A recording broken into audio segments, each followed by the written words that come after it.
Olá, queridos irmãos e queridas irmãs. Hoje, dia 8 de março, segunda-feira, Dia da Mulher.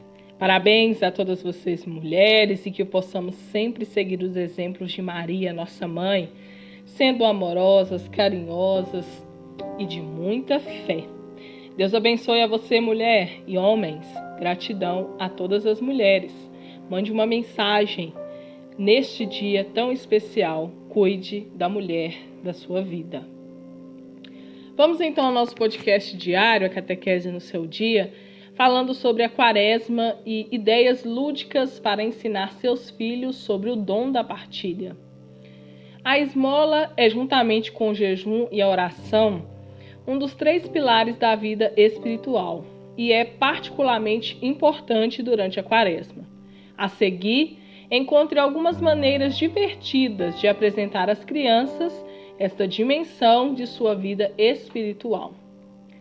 Dar esmola é uma expressão um tanto ultrapassada e com um tom pejorativo. Preferimos falar sobre partilha de bens e solidariedade. É uma pena porque os termos da partilha e da solidariedade, por mais belos que sejam, abrangem uma realidade muito menor do que aquela que a expressão dar esmola significa. Dar esmola, na verdade, não é um simples ato de filantropia. Não visa apenas erradicar a pobreza material.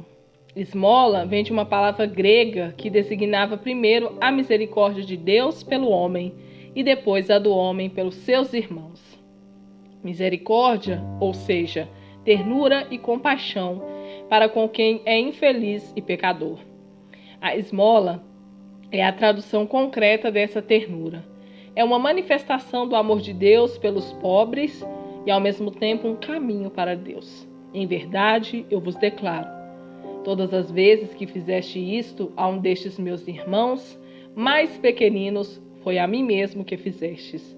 Mateus 25:40.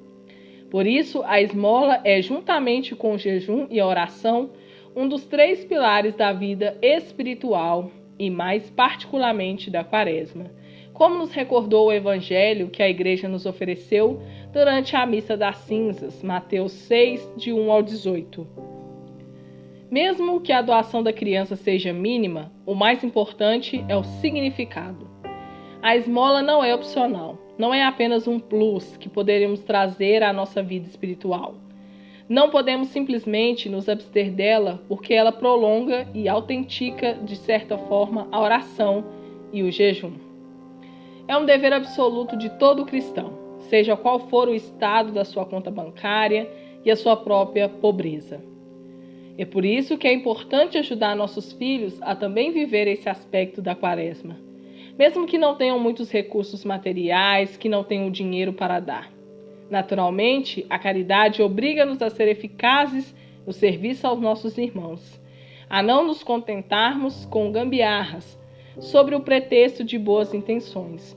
Mas a eficácia não é o único objetivo da esmola, nem seu único sentido. Mesmo que a doação feita pela criança seja aparentemente pequena, o mais importante é o que essa doação significa para ela. Lembremos-nos do Evangelho da viúva pobre. Dando apenas alguns centavos, ela deu mais que os ricos. Em verdade vos digo, essa pobre viúva pôs mais do que os outros, pois todos aqueles lançaram nas ofertas de Deus o que lhe sobra. Esta, porém, deu da sua indigência tudo o que lhe restava para o sustento. Lucas 21, 3 ao 4. Então, de que forma concretamente as crianças podem viver esta dimensão da sua vida espiritual e como ensiná-las sobre o valor de dar esmolas?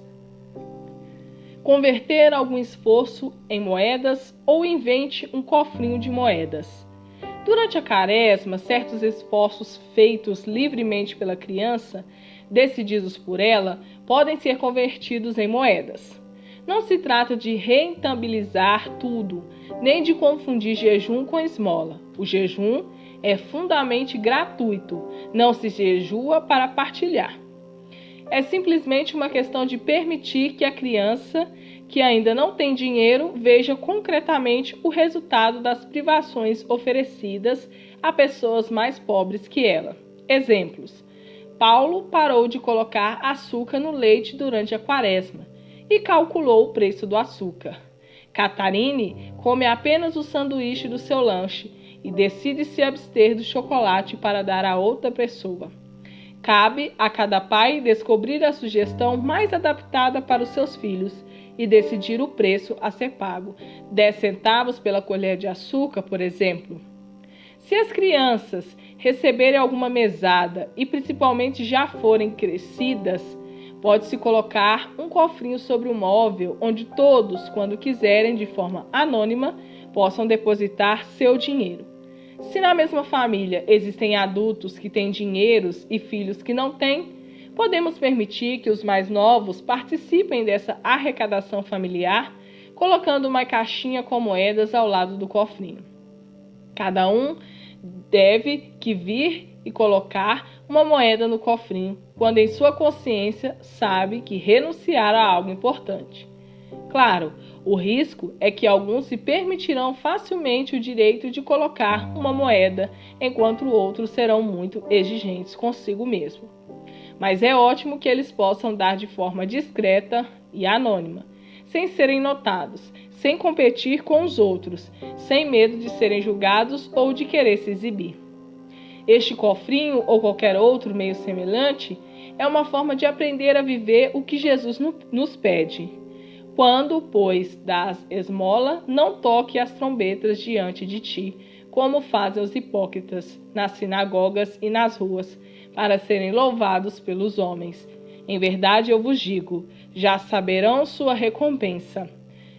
Quando deres esmolas, que tua mão esquerda não saiba o que fez a direita. Assim, a tua esmola se fará em segredo, e teu pai, que vê o escondido, irá recompensar-te. Mateus 6, 2-4. Devemos conter a generosidade das crianças? As crianças às vezes são mais generosas do que os adultos. Pode acontecer que sejamos tentados a refrear a sua generosidade, seja porque não é prudente, no verdadeiro sentido do termo, seja porque nos parece não razoável. É bom ensinar a uma criança que nem sempre temos o direito ou a possibilidade de dar tudo, principalmente quando a nossa doação envolve outras pessoas que não nós, ou quando vai contra a nossa responsabilidades. Uma criança, por exemplo, não deve dar o seu casaco sem o consentimento dos pais, que serão obrigados a comprar outro. Mas, além dessa reserva, a medida da esmola deve ser sem medida. Dai e vos será dado. Será colocado em vosso regaço medida boa, cheia, recalcada e transbordante. Porque com a mesma medida com que medires, será medido vós também. Lucas 6:38. Queridos irmãos e irmãs, olha quantas ideias para você trabalhar com seus filhos e ensiná-los o dom de partilhar. Eu espero que esse podcast te ajude muito a abrir a sua mente e ajudar os seus filhos, catequizando-os nessa quaresma que é de grande importância. As nossas crianças estão sem ir à catequese, mas vocês pais podem ajudá-las, fazendo as orações e explicando o significado da quaresma. Um grande abraço e até o nosso próximo encontro.